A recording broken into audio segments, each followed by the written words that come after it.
নামাজের মধ্যে সূরা পড়ার প্রয়োজন আছে না নাই? নামাজের মধ্যে যখন সূরা পড়া আরম্ভ করে দেয়, পিছন দিক থেকে ঘোড়া লাফায়া লাফায়া উঠি, পাগলামি করে ভালো থাকতে পারে না, ছটপট ছটপট ছটপট করে।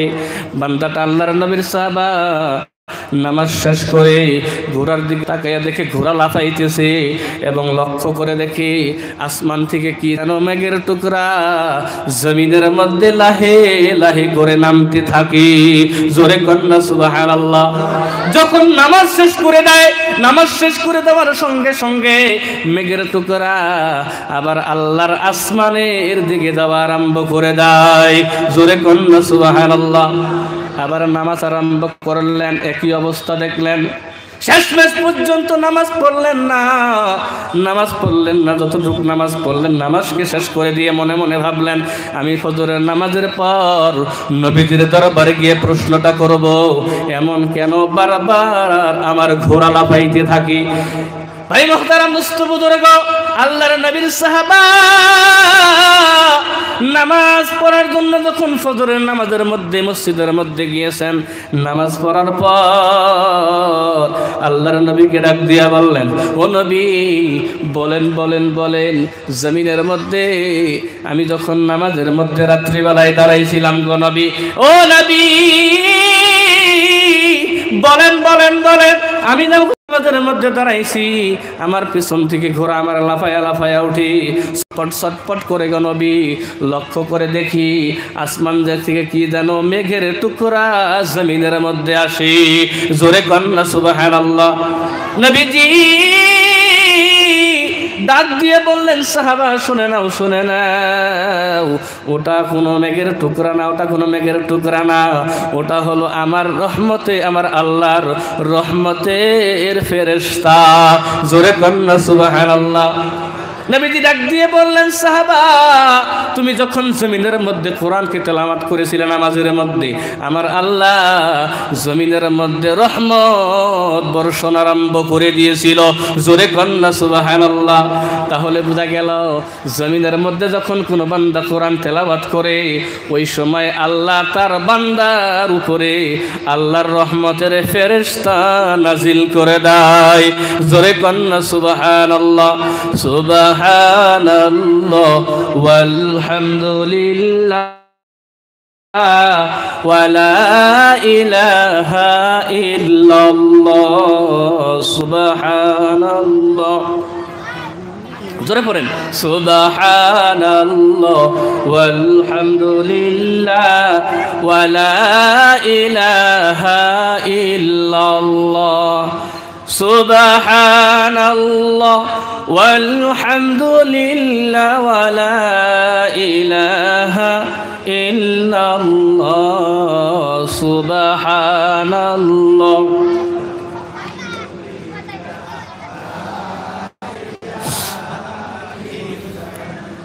লা ইলাহা ইল্লাল্লাহ মুহাম্মাদুর রাসূলুল্লাহ। জোরে বলেন সাল্লাল্লাহু আলাইহি ওয়াসাল্লাম। তাহলে পৃথিবীর জমিনের মধ্যে আমাদেরকে কোরআনের শিক্ষা দেওয়া প্রয়োজন আছে না নাই? আছে না নাই? তো বন্ধুগণ আমার, ইনশাআল্লাহ আমরা সকলে নিজে কোরআন শিক্ষার চেষ্টা করব এবং আমাদের সন্তানাদিদেরকে কোরআনের শিক্ষা দেওয়ার চেষ্টা করব ইনশাআল্লাহ। হাত তুলে দেখাই, লিল্লাহি তাকবীর। আল্লাহ তুমি সকলের হাতকে কবুল মঞ্জুর করে নাও। তাহলে পৃথিবীর জমিনের মধ্যে আমি এদিকে যাব না, আমি আপনাদের সম্মুখে একটা বিষয় নিয়ে অল্প কিছু আলোচনা করে আমার বক্তব্য শেষ করে দিব ইনশাআল্লাহ। আপনারা সকলে শুনতে রাজি আছেন এবং আখেরি মোনাজাত না হওয়া পর্যন্ত কে কে যাবেন না ইনশাআল্লাহ? হাত তুলে দেখাই, হাত তুলেন। কে কে আখেরি মোনাজাত না পর্যন্ত যাবেন না? আল্লাহ সকলের হাতকে কবুল মঞ্জুর করুক। জোরে বলেন আমিন। আমার ভাইরা, আমার বন্ধুগণ, আমি যুবকদের সম্পর্কে, বর্তমান পরিস্থিতি সম্পর্কে কি কাম করলে আমাদের সংসারটা একটা ভালো হয়ে যাবে সেই সম্পর্কে দুই চারটা আলোচনা করবো ইনশাআল্লাহ। আপনারা শুনতে রাজি আছেন তো? যাবেন না তো ইনশাআল্লাহ? যাবেন না তো ইনশাআল্লাহ? আল্লাহ সকলকে থাকার তৌফিক দান করুক। জোরে বলেন আমিন। পৃথিবীর জমিনের মধ্যে আজকে এই প্রেক্ষাপটে, এই সময়ের মধ্যে আমাদের সংসারের মধ্যে আমাদের বাচ্চা কাচ্চাগুলো বাবা মার কথা শুনে না, কথা বলেন ঠিক না ঠিক? বাবা মার কথা শুনে না, বাবা কিছু বললে চোখ রাঙিয়ে কথা বলে, মা কিছু বললে চোখ রাঙিয়ে কথা বলে। এই কারণগুলো কি? আজকের যুবকগুলো রাস্তা এমন একটা পরিস্থিতির মধ্যে পৌঁছে গিয়েছে, মদ নিয়ে আসে, তাস নিয়ে আসে, জুয়া নিয়ে আসে, মদের আড্ডায় বসে থাকে যুবক, ভাং খায়, ভাং খেয়ে এমন একটা অবস্থা বর্তমান পরিস্থিতি দেশের মধ্যে পৌঁছে গিয়েছে। আজকে দেশটা এমন একটা পরিস্থিতির মধ্যে চলে গিয়েছে, বন্ধুগণ আস্তু কিসের জন্য হইতেছে একটু ভালো করে শুনবেন। যদি ওই সমস্ত আমলগুলি আমরা করতে পারি তাহলে পৃথিবীর জমিনের মধ্যে আমরা সকলেই এই দেশের মধ্যে আমরা সুনাগরিক হিসেবে পরিচিত হব। আমার ভাইরা, আমার বন্ধুগণ, আজকে পৃথিবীর জমিনের মধ্যে আমাদের সংসারটা এমন একটা পরিস্থিতি হয়ে গেছে, জাহান নামের একটা কুণ্ড, কথা বলেন ঠিক না ব্যাঠি? আমার ভাইরা, আমার বন্ধুগণ, পৃথিবীর জমিনের মধ্যে যদি একজন ভালো হয়ে যায়, একজন যদি ঠিক হয়ে যায়, আমার আপনার সংসারটা আমার আল্লাহ জান্নাতের বাগান বানায়া দেবে। জোরে কন্যা সুবহানাল্লাহ। রে বন্ধু, জমিনের মধ্যে আপনার আমার মা যদি ভালো হয়ে যায়, আপনার আমার বোন যদি ভালো হয়ে যায়, আপনার আমার বউ যদি ভালো হয়ে যায়, আপনার আমার মেয়ে যদি ভালো হয়ে যায়, তাহলে দেখবেন আপনার সংসারটা একটা জান্নাতের বাগান হয়ে গেছে। জোরে কন্যা সুবহানাল্লাহ। যদি বলেন হুজুর, পৃথিবীর জমিনের মধ্যে মা যদি ভালো হয়ে যায়, মেয়ে যদি ভালো হয়ে যায়, স্ত্রী যদি ভালো হয়ে যায়, সংসারটা কেমন করে আল্লাহর জান্নাত হবে? গভীর মনোযোগ দিয়ে শোনেন। মক্কার জমিনে একজন সৈনিক ছিল, তার স্ত্রীকে ডাক দেয়া বলল, ওরে স্ত্রী, আমি যুদ্ধের ময়দানের মধ্যে চলে যাইতেছি, যুদ্ধের ডাক এসে গিয়েছে দেশের থেকে, আমি যুদ্ধের ময়দানের মধ্যে চলে যাব। স্ত্রী রে, এই যে নাও 40,000 স্বর্ণ মুদ্রা আমি তোমার কাছে রেখে গেলাম, সম্পত্তি তুমি ভালো করে রেখে দিও। জোরে কন্যা সুবহানাল্লাহ। ওই সময় ওই সৈনিকের স্ত্রী অন্তঃসত্ত্বা ছিল, পেটের মধ্যে সন্তান ছিল। আমার ভাইর, আমার বন্ধুগণ, অন্তঃসত্ত্বা স্ত্রীকে ঘরের মধ্যে একা রেখে আল্লাহর ওই বান্দা সৈনিকটা দেশের জন্য যুদ্ধ করার জন্য চলে গেলেন। জোরে কন্যা সুবহানাল্লাহ। বহুদিন হয়ে গেল, দীর্ঘ 20 থেকে 25 বছর পরে, 25 থেকে 30 বছর পর ওই সৈনিক যখন বাড়িতে আসলেন, আসার পর সৈনিকটা বৃদ্ধা হয়ে গেছে, দাড়ি চুল পেকে গিয়েছে। আমার বন্ধু, যখন সৈনিকটা বাড়িতে প্রবেশ করলেন, প্রবেশ করার পর হাতের মধ্যে ছিল তীর ফালা, হাতের মধ্যে ছিল ধনুক। আমার বন্ধু যখন বাড়িতে মানুষকে ডাক দিয়েছেন, সঙ্গে সঙ্গে একটা ফুটফুটা যুবক, তরুতাজা যুবক ওই বান্দার সামনে এসে দাঁড়ায়া গেছে। জোরে কন্যা সুবহানাল্লাহ। যুবক ডাক দিয়া বললেন, ওরে ডাকু, হাতের মধ্যে তীর ফলা নিয়ে তুমি আমার বাড়িতে ঢুকছো রে ডাকু, তুমি কিসের জন্য ঢুকেছো? ও ডাকু, বলো বলো বলো, তুমি কিসের জন্য আমার বাড়িতে ঢুকেছো? রাগে রাগাম্বিত হয়ে গেছে। আচ্ছা বলেন তো দেখি, ওই বান্দাটা কি ডাকু গো? ওই বান্দা কি ডাকু? না না না, ওই বাড়ির মালিক, ওই যে যুবক সন্তানটি দেখতে পারতেছেন, ওই যুবক সন্তানটি হলো ওই সৈনিকের সন্তান। জোরে কোন সুবহানাল্লাহ। এবার যুবক সন্তানটি যখন রাগে রাগাম্বিত হয়ে এমন কথা বলেছেন, সৈনিকের রাগ উঠে গেছে, দুইজনের মধ্যে কথোপকথন আরম্ভ হয়ে গেছে, লড়াই ঝগড়া আরম্ভ হয়ে গেছে। এক পর্যায়ের মধ্যে দুইজনের মধ্যে মারামারি লেগে গিয়েছে। ওই হাল্লা যখন আরম্ভ হয়েছে, গ্রামের সমস্ত মানুষ এক জায়গার মধ্যে হয়ে গেছে, ডাক থাকে, ডাক দিয়ে বলল, না না না, আমি এই বাড়ির মালিক। ডাক দিয়ে বললেন একজন মানুষ, চলো চলো বাদশার দরবারে চলে যাই, বাদশার দরবারে গেলে এই বিচারটা সুন্দর করে পাওয়া যাবে। জোরে কন্যা সুবহানাল্লাহ। সঙ্গে সঙ্গে ওই যোদ্ধাটা ডাক দিয়ে বলল, জি হ্যাঁ, বাদশার কাছে গেলে সুন্দর বিচারা পাওয়া যাবে। আমার ভাইরা, আমার বন্ধুগণ ডাক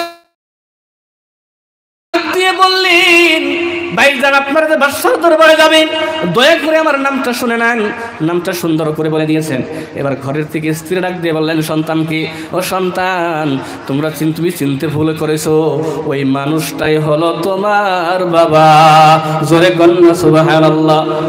সঙ্গে সঙ্গে সন্তান যখন এমন কথা শুনেছেন যে যার সঙ্গে অল্প কিছুক্ষণ আগে মারামারি পর্যন্ত হয়ে গেল, ওই মানুষটা হলো সন্তানটির বাবা। আচ্ছা বলেন তো দেখি, একটা সুসন্তান, ভালো সন্তান যদি মনে মনে ভাবি আমি অল্প কিছুক্ষণ আগে আমি আমার বাবার সঙ্গে লড়াই ঝগড়া করেছি, সন্তান কি ঠিক থাকতে পারবে গো? সঙ্গে সঙ্গে বাবাকে জড়িয়ে ধরে বলেছি, বাবা আমি তোমাকে চিনতে পারি নাই রে বাবা, তুমি আমাকে মাফ করে দাও, তুমি আমাকে মাফ করে দাও রে বাবা।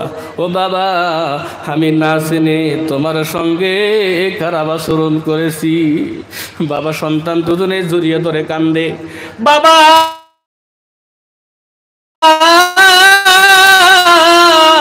সন্তানকে এই জন্য চিনতে পারে নাই, তার কারণটা হলো তার স্ত্রী যখন এই জমিন থেকে তিনি যুদ্ধ করার জন্য গিয়েছিলেন, তখন তিনার স্ত্রী জমিনের মধ্যে অন্তঃসত্ত্বা ছিল, যার জন্য তিনার এই কথাটা ভালো করে খেয়াল হইতেছে না, ভালো করে তার সন্তানকে চিনতে পারে নাই। বাবা সন্তানের মধ্যে কথোপকথন হওয়ার পর বাবা যখন বাড়ির ভিতরে প্রবেশ করলেন এবং সন্তানকে মসজিদের মধ্যে নামাজের জন্য পাঠাইয়া দিলেন। সন্তান নামাজ পড়ার জন্য যখন মসজিদে গেলেন, ও মা, জমিনের মধ্যে তুমি যদি ভালো হয়ে যাও, তোমার সন্তান জমিনের মধ্যে আল্লাহর বড় ওলি হয়ে যাবে। কথা বলেন ঠিক না ঠিক? ও মা, তুমি যদি ভালো না হও, এই দুনিয়া পরিবর্তন করা কোনো দিনও সম্ভব নয়। কথা বলেন ঠিক না ঠিক? একজন পুরুষ যত বড় কামেল হোক না কেন, যত বড় আল্লাহওয়ালা হোক না কেন, গভীর মনোযোগ দিয়ে শোনেন, যত বড় আল্লাহওয়ালা হোক না কেন, জমিনের মধ্যে আপনি তাদের লক্ষ্য করে দেখবেন, তাদের জিন্দেগির প্রত্যেকটা মানুষের জিন্দেগির পিছনে মা বোন স্ত্রীর হাত রয়েছে। কথা বলেন ঠিক না ঠিক? সন্তান যখন নামাজের জন্য মসজিদের মধ্যে গেছি, মসজিদের মধ্যে যাবার পর স্বামী স্ত্রীকে ডাক দিয়ে বলল, স্ত্রী রে, বহুত বছর পরে, 30 বছর পরে আমি তোমার দরবারে আসলাম রে স্ত্রী। আমি তো তোমাকে 40,000 দিরহাম স্বর্ণ মুদ্রা দিয়েছিলাম, সেই মুদ্রাগুলো তুমি কি করেছো বলো, সেই মুদ্রাগুলি তুমি কি করেছো? ডাক দিয়ে বললেন, স্বামী গো, আমি আপনার একটা সম্পদ বিনা কারণে খরচ করি না। জোরে কন্যা সুবহানাল্লাহ। আজকে আমাদের দেশের মা বোন আছে, স্বামী যদি টাকা দেয়, তলে তলে কোন কোন জায়গার মধ্যে খরচ করে স্বামী জানে না। কথা বলেন ঠিক না ঠিক? এমন স্ত্রী জমিনের মধ্যে আছে না নাই? আছে রে বন্ধু।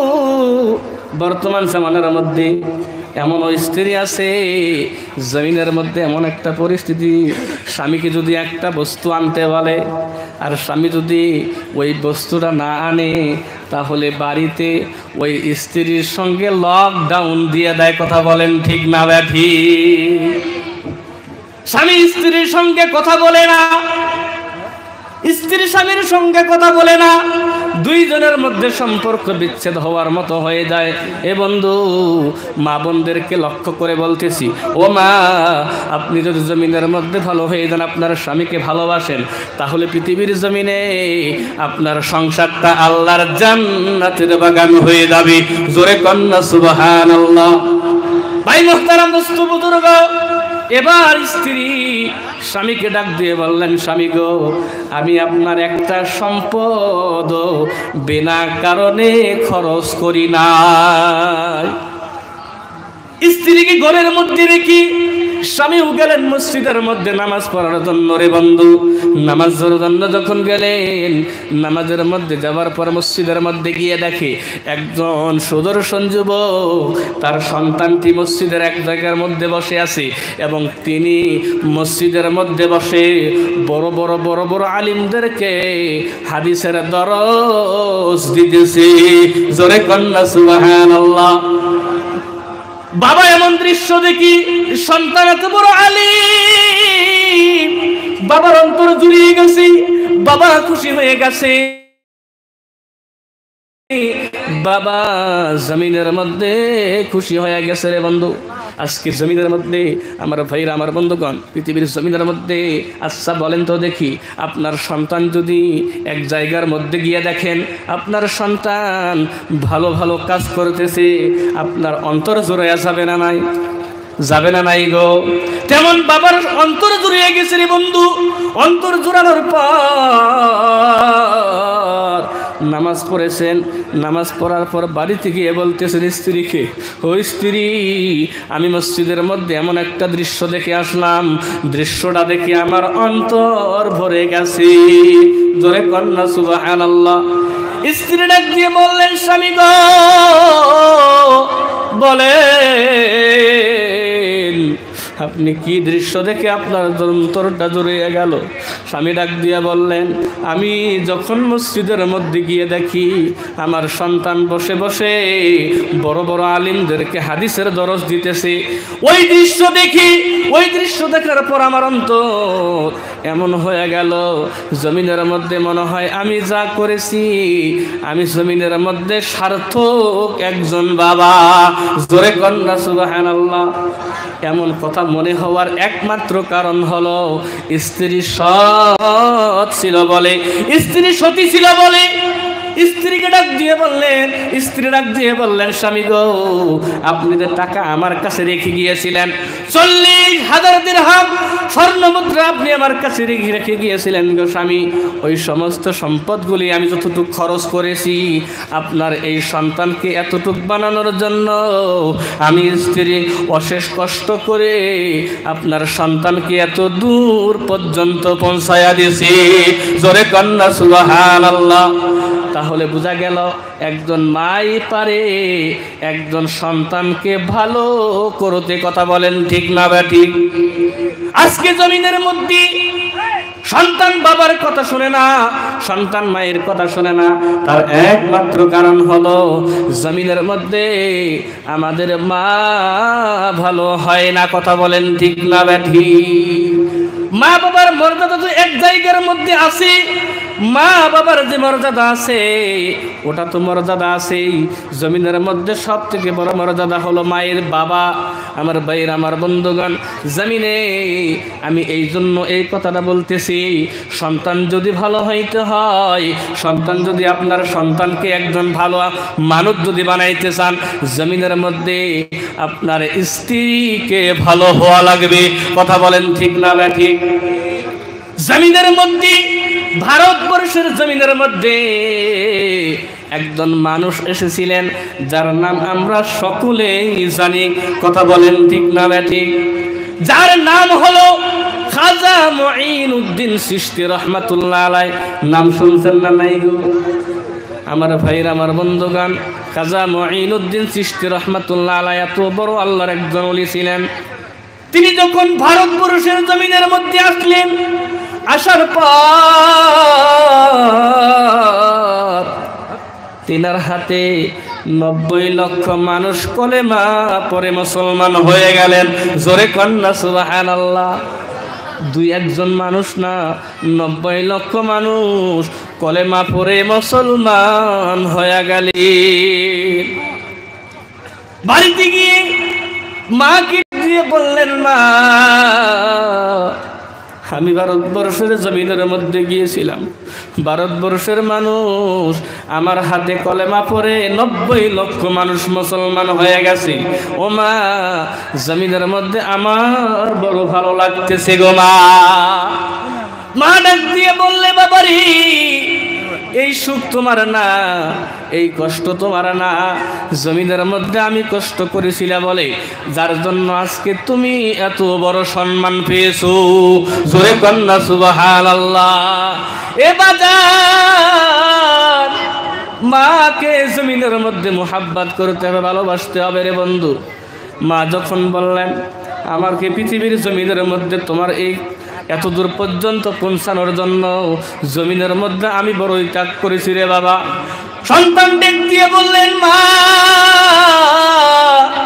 বলো বলো বলো, জমিনের মধ্যে এমন কোন আমল তুমি করেছো যে আমলের জন্য আল্লাহ আমাকে এত দূর পর্যন্ত পৌঁছাইয়া দিয়েছে। এমন করে ডাক দিয়ে বলার সঙ্গে সঙ্গে মার চোখ দিয়ে জ্বর জ্বর করে পানি পড়া আরম্ভ হয়ে গেল। মা ডাক দিয়ে বলে বাবা, তুমি যখন আমার পেটের মধ্যে ছিলে রে বাবা, বাবারে শুনে নাও, আমি কোনোদিন তাহাজ্জুদ নামাজ কাজা করি নাই। জোরে কন্যা সুবহানাল্লাহ। তুমি যখন দুনিয়ার জমিনের মধ্যে ভূমিষ্ঠ হলে রে বাবা, তোমাকে আমি যতদিন পর্যন্ত দুগ্ধপান করাইছি ততদিন পর্যন্ত আমি বিনা অজুতে কোনোদিন তোমাকে দুগ্ধপান করাই নাই। জোরে কন্যা সুবহানাল্লাহ। ডাক দিয়ে বললে বাবারি এত বড় স্যাক্রিফাইস, রাত্রে যখন গভীর হয়ে যায় মানুষের ঘুম ধরে না নাই গো, মা সন্তানকে ভালো বানানোর জন্য, নিজে জাহান্নামের আগুন থেকে বাঁচার জন্য প্রত্যেক দিন রাত্রিবেলায় উঠে আল্লাহর তাহাজ্জুদ নামাজ আদায় করে নিয়েছিলেন। লিল্লাহি তাকবীর। তাহার জন্য জমিনের মধ্যে এত সুন্দর সন্তান জমিনের মধ্যে আমার আল্লাহ দান করেছিলেন। আজকে জমিনের মধ্যে বলেন তো দেখি কোন মা জমিনের মধ্যে তাহাজ্জুদ নামাজ আদায় করে? আছে গো? সন্তান যখন পেটের মধ্যে আসি মা জমিনের মধ্যে তাহাজ্জুদ নামাজ আদায় করে গো? তাহাজ্জুদ নামাজ আদায় করে না। এ বন্ধু গভীর মনোযোগ দিয়ে শোনেন, আজকে সন্তান এত খারাপ হওয়ার কারণটা কি? সন্তান যখন পেটের মধ্যে আসি মা রাত্রিবেলায় দাঁড়ায় রাত্রিবেলায় শুয়া মোবাইল দেখে, মোবাইলের মধ্যে নিত্য নতুন গান, নিত্য নতুন ড্যান্স, নিত্য নতুন বস্তুগুলো এমন কিছু দেখে, সিরিয়াল দেখে, যার জন্য সন্তান ভূমিষ্ঠ হওয়ার পর সন্তান ভালো হয় না। কথা বলেন ঠিক না বা ঠিক? যদি কিছু বলতে যান বলবে আপনি কিছু জানেন না, আধুনিক জামানা। কথা বলেন ঠিক না বা ঠিক? আজকে জমিনের মধ্যে এক সন্ধ্যা যদি না খেয়ে থাকে তথাপিও কোনো কষ্ট হয় না। মোবাইলের মধ্যে যদি এমবি না থাকে তাহলে ওই মানুষের ভালো লাগে না। কথা বলেন ঠিক না বা ঠিক? সংসারের দিকে চলে যায়, ভাত খাওয়া একদিকে চলে যায়, ভাত খাওয়া একদিকে চলে যায়, ভাত খাওয়ার কথা মনেই থাকে না। মোবাইলের মধ্যে বর্তমান জামানার মধ্যে যুবকগুলো এমন করে নষ্ট হয়ে যাইতেছে। যুবক মোবাইলের মধ্যে PUBG game, free fire game এমন করে খেলাইতেছে রে বন্ধু, রাত্রি 12টা 1টা 2টা 3টা বেজে যায়। যুবকের খেলার জন্য যুবকের চোখের মধ্যে ঘুম আসে না। কথা বলেন ঠিক না বা ঠিক? আল্লাহ রাতকে বানাইছে মানুষের জন্য কাপড় হিসাবে, তার কারণ তার পৃথিবীর জমিনের মধ্যে আল্লাহ রাত বানাইছে মানুষকে ঘুমানোর জন্য। কথা বলেন ঠিক না বা ঠিক?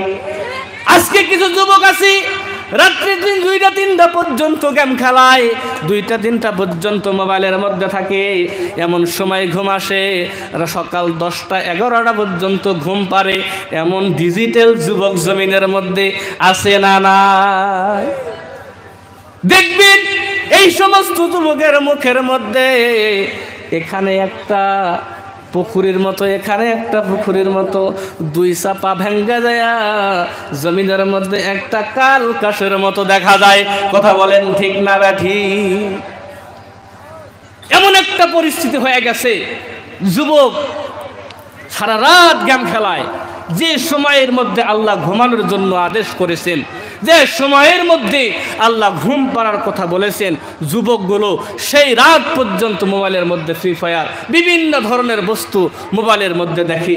আর যে সময়ে সকালবেলা ঘুম থেকে আল্লাহ সকালবেলা ঘুম ফজরের নামাজের সময় মানুষকে উঠতে বলেছেন নামাজের জন্য, নামাজ পড়ার জন্য, আর ওই সময়টায় যুবক ঘুমায়া থাকে সকাল 10টা 11টা পর্যন্ত বর্তমানের যুবক ঘুমায়া থাকে। কথা বলেন ঠিক না ব্যাটি? আছে না নাই? আপনাদের এই এলাকার মধ্যে না, আঙ্গুর ওই পার্কার এলাকার মধ্যে আছে, আপনাদের এলাকার মধ্যে আছে গো। আপনাদের এলাকার মধ্যে মনে হয় না। আপনাদের এলাকার যুবকগুলো খুবই ভালো। আল্লাহ সকলকে সহি বুঝদান করুক, সকলে বলেন আমিন। পৃথিবীর জমিনের মধ্যে আপনাকে আমাকে আমরা সকলেই আল্লাহর জান্নাতের মধ্যে যেতে চাই। কে কে জান্নাতে যেতে চান একটু হাত তুলে দেখাই। কে কে জান্নাতে যেতে চান একটু হাত তুলে দেখাই। নারে তাকবীর। আল্লাহ তুমি সকলের হাতকে কবুল মঞ্জুর করে নাও। বন্ধুগণ আমার, জান্নাতের মধ্যে যদি আপনি আমি যেতে চাই, জান্নাতের মধ্যে যদি আপনি আমি যেতে চাই, সর্বপ্রথম আমাদেরকে নবীর মুহাব্বত অন্তরে থাকতে হবে। জোরে কন্না সুবহানাল্লাহ। পৃথিবীর জমিনের মধ্যে আমরা সকলেই ইমানদার বান্দা হয়ে কবরে যেতে চাই। কথা বলেন ঠিক না ঠিক? মুমিন হয়ে কবরের মধ্যে সকলেই যাইতে চায়। আমরা যেন মৃত্যুর সময় কলেমা নসিব হয়, আমরা যেন মৃত্যুর সময় কলেমা নসিব করতে পারি। কলেমা লা ইলাহা ইল্লাল্লাহু মুহাম্মাদুর রাসূলুল্লাহ, এই কলেমা পড়তে পড়তে যেন আমরা দুনিয়ার জমিন থেকে বিদায় হতে পারি, এই চিন্তা সকলেই করে। কথা বলেন ঠিক না ঠিক? আমার ভাইরা, আমার বন্ধুগণ, যদি আমরা পৃথিবীর জমিনের মধ্যে একজন ইমানদার বান্দা হতে চাই, আমাদের সর্বপ্রথম যে আমলটা আছে ওই আমলটা করলে আমরা পূর্ণভাবে একজন ইমানদার ব্যক্তি হয়ে যাব। জোরে কোন সুবহানাল্লাহ। আমার ভাইরা, আমার বন্ধুগণ, আমার আপনার নবী হযরত মুহাম্মদ রাসূলুল্লাহ সাল্লাল্লাহু আলাইহি ওয়াসাল্লাম এত সুন্দর করে বলে দিলেন, লা ইউমিনু আহাদুকুম হাত্তা আকুনা আহাব্বা ইলাইহি মিন ওয়ালিদিহি ওয়া ওয়ালাদিহি ওয়ান নাসি আজমাইন। জোরে কন্না সুবহানাল্লাহ। এ বন্ধু, আমার আপনার নবী জনাবে মুহাম্মদ রাসূলুল্লাহ সাল্লাল্লাহু আলাইহি ওয়াসাল্লাম এত সুন্দর করে বলে দিলেন, পৃথিবীর জমিনে একজন মানুষ ততক্ষণ পর্যন্ত ইমানদার হতে পারে না যতক্ষণ পর্যন্ত আমি নবীর মুহাব্বত সকল বস্তু থেকে বেশি না হয়। জমিনে নবীকে সবচাইতে বেশি মোহাব্বত করা লাগবে রে বন্ধু। নবীকে কেমন মোহাব্বত সাহাবারা করেছিলেন, তেমন মোহাব্বত জমিনের মধ্যে আমাদের করতে হবে। কথা বলেন ঠিক না বেটি? ও মা, নবীকে কেমন করে মোহাব্বত করেছিলেন রে বন্ধু? গভীর মনোযোগ দিয়ে শোনেন। পৃথিবীর জমিনের মধ্যে মোহাব্বত করেছিলেন আমার আপনার নবীকে হযরতে খাদিজাতুল কুবরা রাদিয়াল্লাহু তাআলা আনহা। জোরে কন্না সুবহানাল্লাহ। কেমন মোহাব্বত!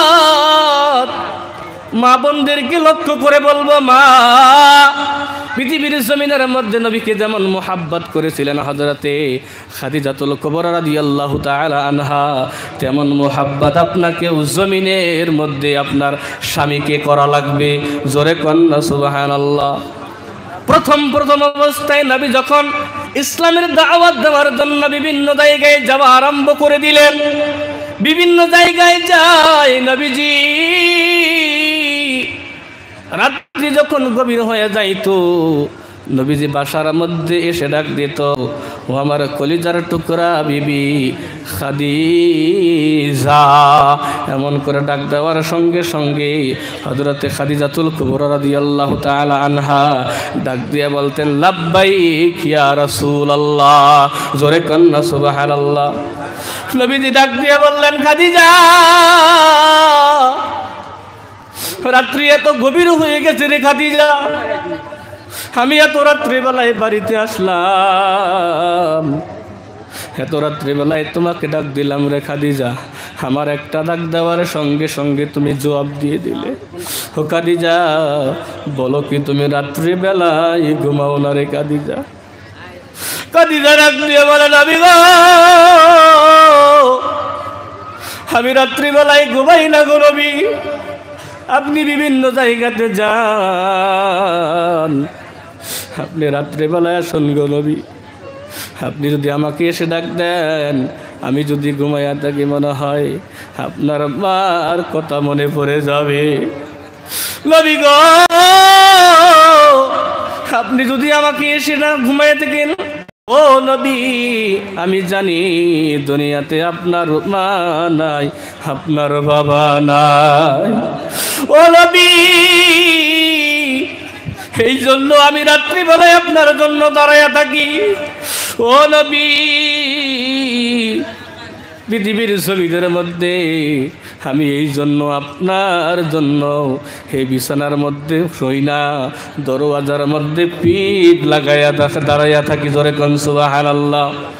কিছুক্ষণের মধ্যে আমি শেষ করে দিব, 2-4টা কথা বলবো, আর অল্প 1-2 মিনিটের মধ্যে শেষ করে দিব। এ বন্ধু আমার, আপনার নবীকে কেমন মোহাব্বত করেছিলেন হযরত আবু বকর সিদ্দিক রাদিয়াল্লাহু তাআলা আনহু। গভীর মনোযোগ দিয়ে শুনেন, জমিনের মধ্যে কেমন মোহাব্বত করেছিলেন। নবীজি ডাক দিয়ে বললেন, আবু বকর, আল্লাহ আমাকে হুকুম করেছে আবু বকর, এই পৃথিবীর জমিনের মধ্যে মক্কা ছেড়ে মদিনায় আমি তোমার সঙ্গে মদিনায় হিজরত করব। জোরে কন্যা সুবহানাল্লাহ।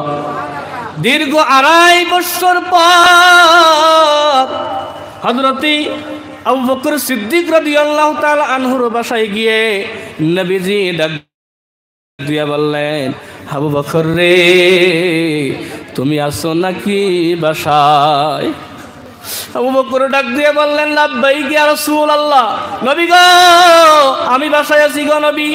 সঙ্গে সঙ্গে নবীজি আবু বকরকে ডাক দিয়ে বললেন, আবু বকর রে, শুনে নাও, বলো বলো, তুমি কি জমিনের মধ্যে ঘুমাও না? রাত্রি এত গভীর হয়ে গেছে, তুমি কি জমিনের মধ্যে ঘুমাও না রে আবু বকর? তোমার কি ঘুম আসে না? ওরে আবু বকর, তোমার কি ঘুম আসে না রে আবু বকর?